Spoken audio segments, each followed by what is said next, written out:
Alors on a une question de Christopher notamment là-dessus. Il commence bien, hein, Christopher, vous allez voir. Vous me paraissez être quelqu'un d'humain et ouvert au bien-être collectif. Attention à la suite. Sans nier l'individualité de chacun. Voilà, donc ça c'est pour la bonne partie. Merci Christopher. On continue. Comment pouvez-vous soutenir depuis plus de 5 ans la politique de Nicolas Sarkozy plutôt que de vous allier avec des personnalités comme Bayrou? Alors il vous demande de vous expliquer un peu plus en détail pour ouvrir une nouvelle voie en politique.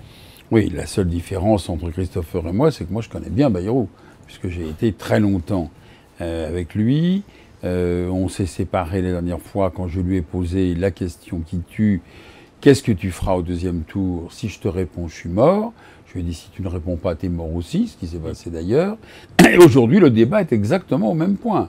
Les gens disent, il ne votera pas Sarkozy au deuxième tour, ou il votera Hollande carrément. Donc, on le connaît. En plus, je constate qu'il est de plus en plus seul. Il a passé sa carrière politique à perdre ses amis. Regardez la longue liste des morts au champ d'honneur, dont je fais partie. C'est quand même pas très bien, ça. Finalement, déjà en 2007, il avait bradé ses amis, son groupe politique. Ils ont fini avec Morand à leur tête, d'où sa nomination au ministère de la Défense, par aller voir Sarkozy. Mais lui, il ne les a pas défendus. En 2007, il aurait peut-être pu demander Matignon à l'un des deux candidats. Rappelez-vous, il était, paraît-il, au bas de l'immeuble de Ségolène, puis il n'est pas monté. Bon.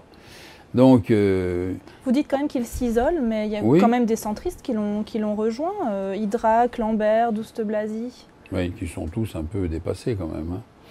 Ils sont des amis, mais ils sont pas. C'est pas parmi les foudres de guerre. Hein. Non, je crois que il en était quand même à sa troisième fois. Vous voyez, réfléchissons différemment. Moi, quand je le rencontre dans l'Assemblée, il me parle maintenant. Avant, il ne me parlait pas. Bon. Encore que moi, je ne l'ai pas trahi. Je l'ai prévenu avant tout le monde, avant les élections, que je ne serais pas avec lui. Mais où en est-il? Où en est-il? Je lui ai dit, c'est la troisième fois que tu te présentes. Au fond de toi, tu penses que, comme Chirac, comme Mitterrand, la troisième fois sera la bonne. Voilà. On peut penser. Il faut être guidé par des fulgurances. Mais maintenant, donc, c'est à toi d'aller au pouvoir. Il y a longtemps que tu es éloigné du pouvoir. Il faudrait peut-être que tu décides d'y aller. Et la seule question, c'est avec qui?